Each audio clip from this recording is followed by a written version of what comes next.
Continuing production of The Open Mind has been made possible by grants from Ann Olnick Gumowitz, the Engelson Family Foundation, the Alfred P. Sloan Foundation, the Joan Gans Cooney and Peter G. Peterson Fund, the Rosalind P. Walter Foundation, the Joanne and Kenneth Wellner Foundation, Sally Menard and Norton Garfinkel, and from the corporate community, Mutual of America.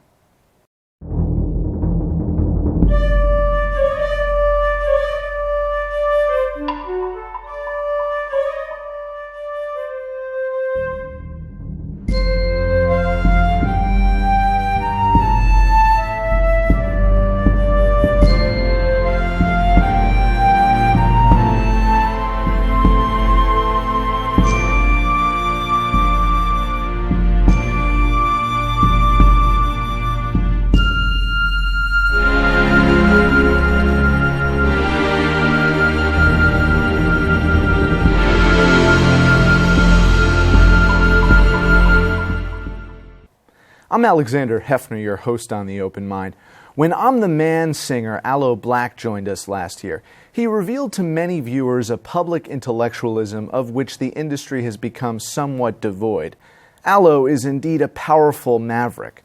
So too is today's guest, whose refreshingly real music elicits its own cathartic effect. Son of civil rights icons Ruby Dee and Ossie Davis, bluesman Guy Davis descends from a proud lineage. Award-winning musician, banjo extraordinaire, and soulful lyricist, Davis recently completed his 10th album, Kokomo Kidd, whose title track arouses a political consciousness. When liquor got cut down, the government almost shut down. They needed a bagman who looked for a ragman, who better than a black man to come serve the white man. He sings in the lead track. Zooming further into the contemporary political scene, Davis adds, Washington insiders want drugs and sex. It ain't about who's rich, but who connects. I've calmed all the Washington's fears, kept the Supreme Court high for years. You got governors, senators, even representatives waiting for my drop-off. Medicine for a bad cough. I got a meeting at 3, gotta go bring Coke for the GOP. And I can't help but first ask Guy, that bad cough, is it a symbol of a far more pernicious disease, an ugly disease in our politics today? Well, you kind of stilted that question, didn't you? Yeah, I think it is. That bad cough. See, we're not necessarily only talking about drug use in Washington, D.C., but there's the drug of the lethargy that both sides of the Senate and the House are dragging their feet and just in getting us a budget. So, yeah, somebody needs some Coke. Coca-Cola. Coca-Cola. Coca-Cola. Well, what was in Coca-Cola. But to think about your own history here, when there was music as a vehicle for change, I wonder when you contemplate the future of blues, whether you see blues as having an ultimate goal beyond the sound. Alexander, blues music, more now than ever, is part of world music. Now, I think when blues music started, it was the news of the day being spread by a man in a guitar, maybe, playing the slide or something like that. He's saying what happened when he woke up this morning, couldn't find corn for the chicken and stuff like that. Well, blues has gone beyond that. It is responsible for so much American music. But now, you see people from all over the world playing it. So I'm saying blues is part of world music. Blues will continue to live, though it needs a lot of nurturing and a lot of care where it is just now in this country. What does that care look like? That care looks like me. It looks like Corey Harris, Eric Bibb, Alvin Youngblood Hart, a lot of the younger blues musicians, black blues musicians of this generation, standing up and saying, America may own the blues, but we can't say it necessarily just belongs to them flat out right. We, the younger black bluesmen, are trying to carry a message that this music tells not just our story, but tells the story of this whole country. And my job in this is to be sitting on that porch when young men come to learn the blues and young women.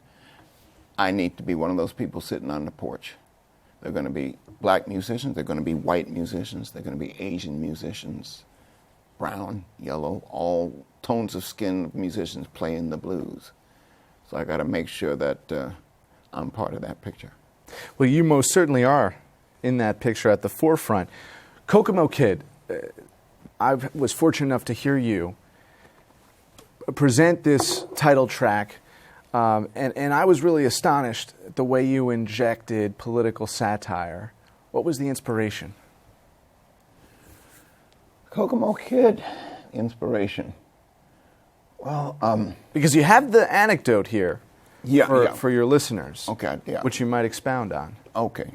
The anecdote is that Kokomo Kidd, K-I-D-D, was an old black man who, back before the turn of the 1900s, used to bring coal to the White House. He used to deliver it right around the corner from the East Wing into a coal chute. And then they called on him from time to time to deliver things other than coal under the canvas tarp that was on the wagon drawn by horse as he delivered it. And then as time went on, he got old. His son took over. And by then, of course, they're driving trucks, and Prohibition comes along, so they're delivering hooch to the White House. They're delivering women who aren't married to the folks in the White House to the White House. And on down to this day, there's a Kokomo Kidd tradition where that even involves the internet. So let's just say that in Washington, things don't work the way they work for you and me. All those fellas trying to make the laws, they get free health care already. They get, their program is set. It's you and me got to sit and look around now. What's happening here? So the Kokomo Kidd, I wanted to tell a story of that corruption, in a way almost celebrating it, because the character Kokomo Kidd is kind of bragging what he does. It's not a matter of condoning it, but I would like for the story to be told so that maybe we can kind of laugh at it a little bit, laugh at it and recognize it. Now, the story as it is may or may not be true. We're not going to worry about that. Garrison Keillor doesn't worry about it, and neither did Shakespeare. But it's meant to tell the truth. So that was my approach on Kokomo Kidd, and I just sat on the side of the bed one day and came up with some chords that sounded nice and got a funky little rhythm. And I started making up rhymes and let my son hear it. He told me the quality of rapper that I am not, but I kept working on it, and I think we got something good there. I'm tempted, Guy, because you're here, to show us your process. Okay, I'll try to show you the real Guy, the real McCoy. Okay. It's real pretty much because I say it's real. Okay. Suppose I was starting just those first couple of lines of Kokomo Kidd. Remember, we got banjos and tubas on the recording here, but this is still the sense of it.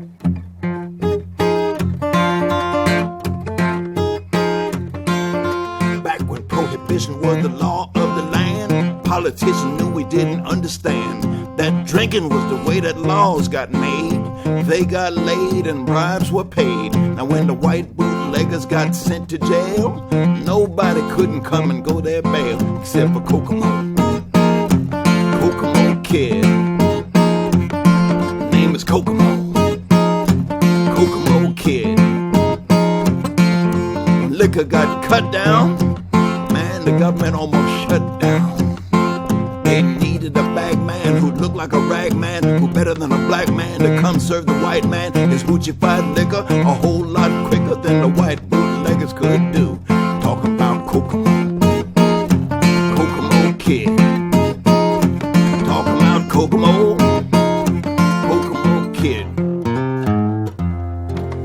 What I got there going is it's a rap according to today's analysis. See, but this kind of speech and talking was going on a while back there before formal rap started. I've heard guys with guitars doing a song back along the times of President Roosevelt.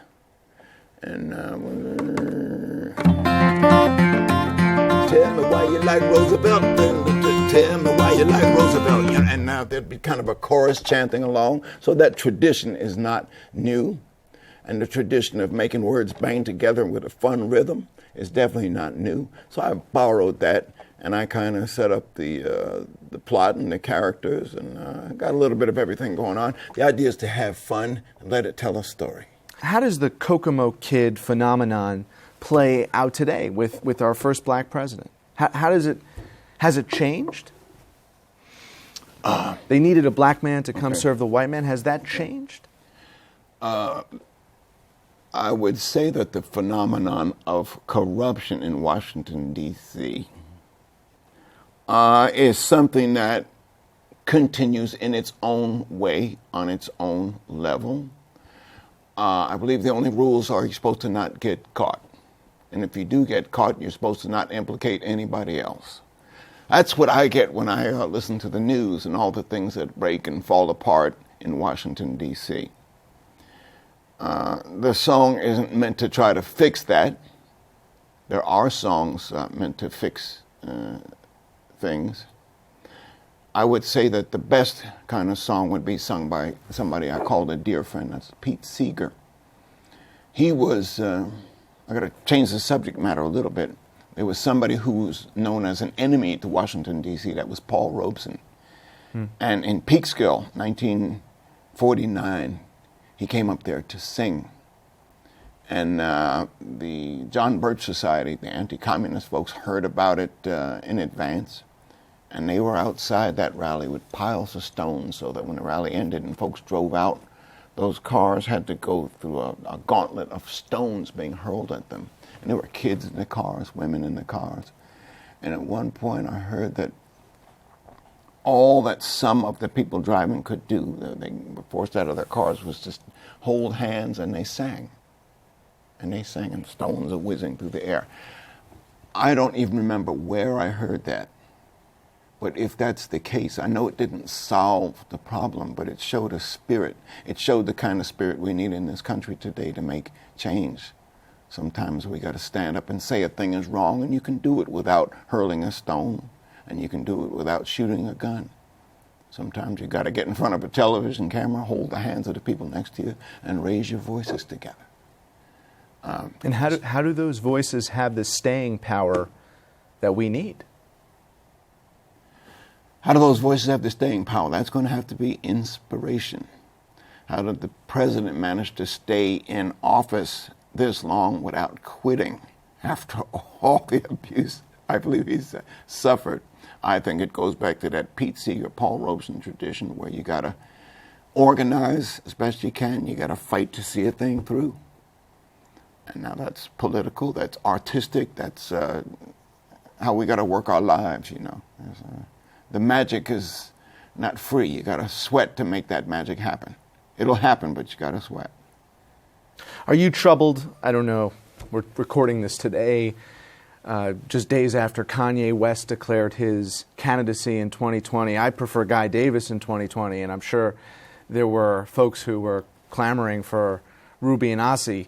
How have celebrity and politics intersected to advantage the cause, or have they disadvantaged the cause?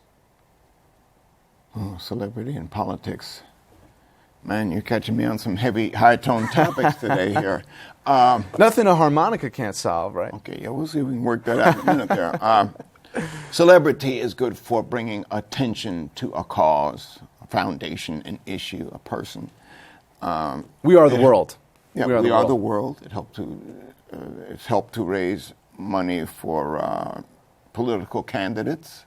Barack Obama, for instance, had a lot of friends, and they sang and they came out, and Bruce Springsteen and Beyonce and folks would, lend their talents to raise money for the ridiculously expensive candidacies of some of these folks. Celebrity, however,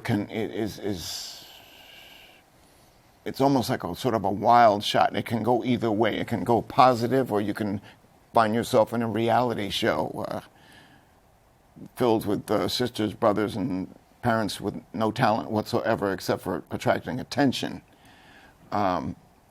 So celebrity, the media, all of these institutions have the institution of celebrity, whatever. They have two faces. There's two ways they can go. They can go for good. They can go for bad. Television, back in the days of the civil rights era, wasn't trying to help integration along, yet it did, because we started seeing more and more black faces in the news, sometimes in the midst of protests. I think I'm losing the power over the English language here. The Daily Herald Tribune, I thought, synopsized your work. Davis's folksy and humble stage presence, combined with his humorous monologues, made one feel that this was not a concert, but rather an impromptu performance, like you said, from a front porch. You were telling me off camera that you were reading about the homeless. It is not an easy issue to deal with, because when you say the homeless, you're talking about some folks who simply don't have jobs or a place to stay. Sometimes you're talking about people who've been released from mental institutions for lack of space. You're talking about people who have dealt with drug abuse. Maybe they've gotten off the street long enough to kick the habit, but then there's nowhere else to go but back on the street and start getting high again. So it's a difficult thing to juggle, but I know that a way can be found if the intention is there. That's what we got to do with this music, and what I hope the mayor continues to do with that money is not to just throw the money at the problem, but to let's work up a comprehensive way to turn things around. Well, you do highlight in the track the influence of money on our politics, and I wonder if the Kokomo Kidd to you has less of a racial lens and more of a socioeconomic one today. Many people have cited the presidency of Barack Obama as proving something about racial progress. In actuality,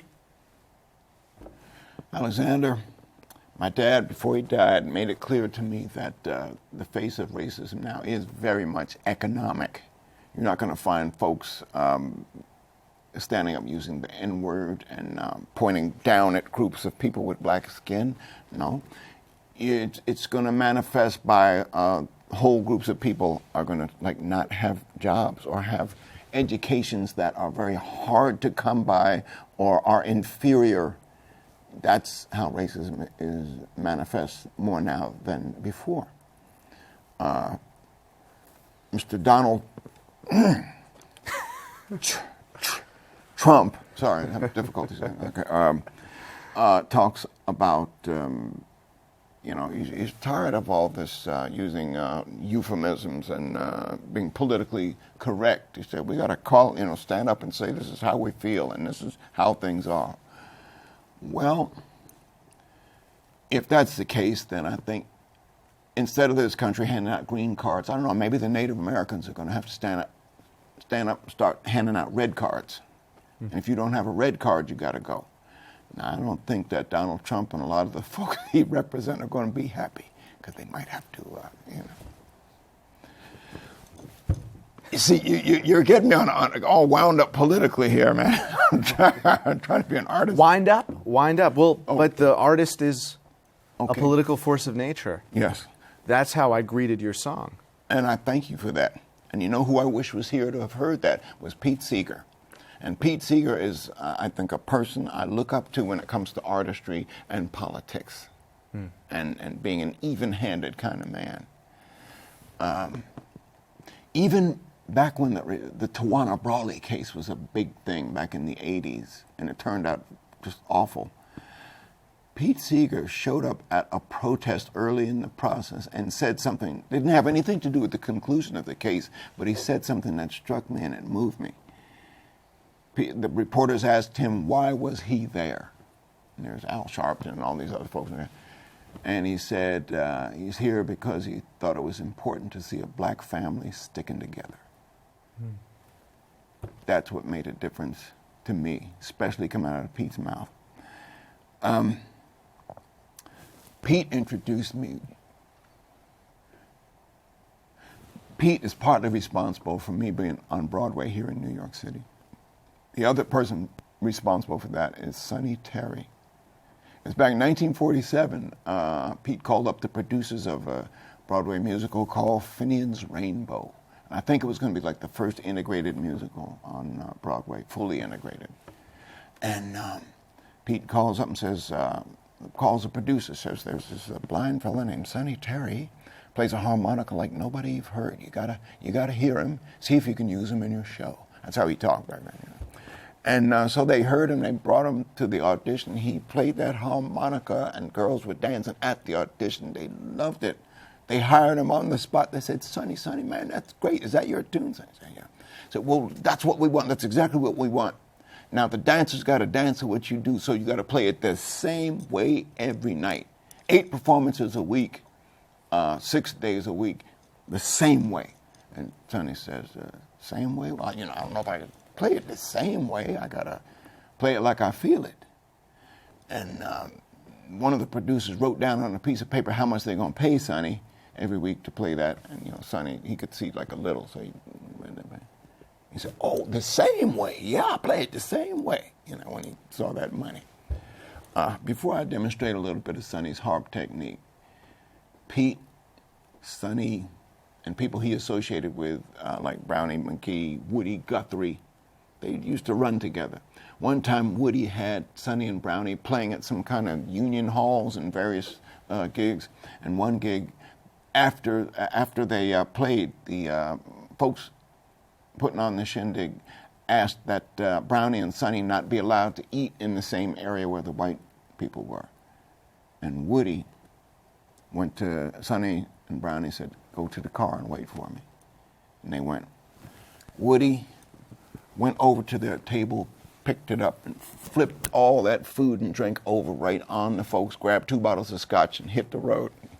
So before you do demonstrate, and as we conclude this heartily enjoyable conversation, Guy, how do you explain, after integration, after a greater economic empowerment, as you described there, and after artistic revolutions from Michael Jackson to the Hamilton performance, how do you explain the xenophobia, the racism, and the hate-mongering in our discourse? How do you explain it?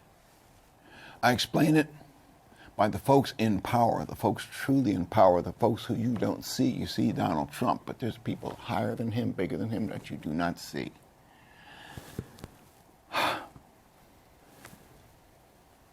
They can say now to the world and the media, well, you got a black president. So therefore, by definition, we're not racist. Certainly we're not racist. We're not keeping money from black people. How could we? You got a black president. That is not how reality plays it out. You got people pointing down at the border with Mexico saying, these Mexicans, they're coming up here and taking our jobs. Well, no, I think that it's the people up top who are giving the jobs away over in Europe and Asia who are making that big difference. I think the folks coming up across the border are scrambling for better lives as best they can, just like they're coming up out of northern Africa right now, up into Greece and into Europe and into Eastern Europe and heading west. It's about those who are most powerful, whose hand are on all these puppets. You can't see the hands, but you see the puppets. And that's what we're all here reacting to, puppets. So doggone it, let me see if I can show you a little puppetry with this.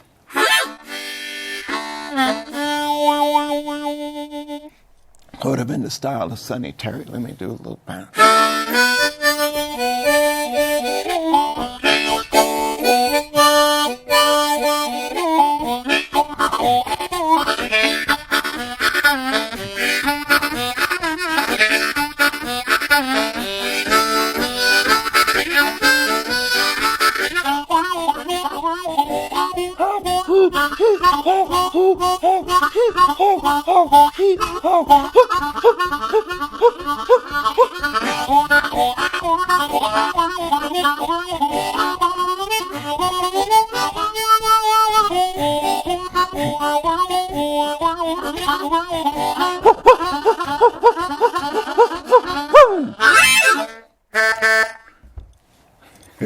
Got it.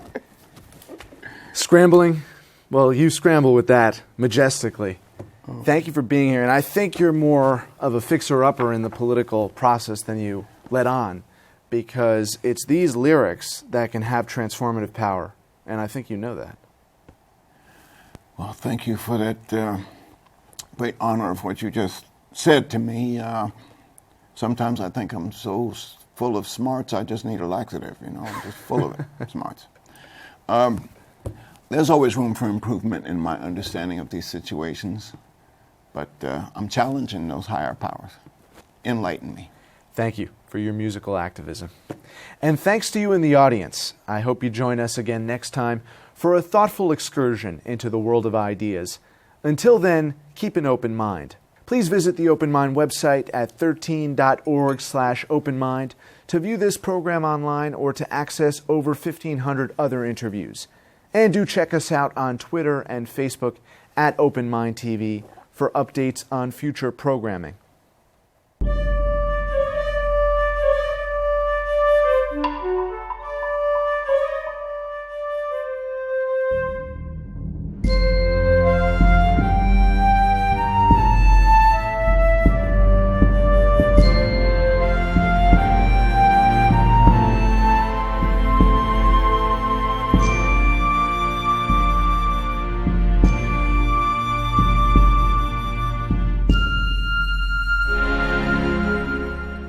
Continuing production of The Open Mind has been made possible by grants from Anne Olnick Gumowitz, the Engelson Family Foundation, the Alfred P. Sloan Foundation, the Joan Gans Cooney and Peter G. Peterson Fund, the Rosalind P. Walter Foundation, the Joanne and Kenneth Wellner Foundation, Sally Menard and Norton Garfinkel, with special thanks to the Schumann Media Center for additional support, and from the corporate community, Mutual of America.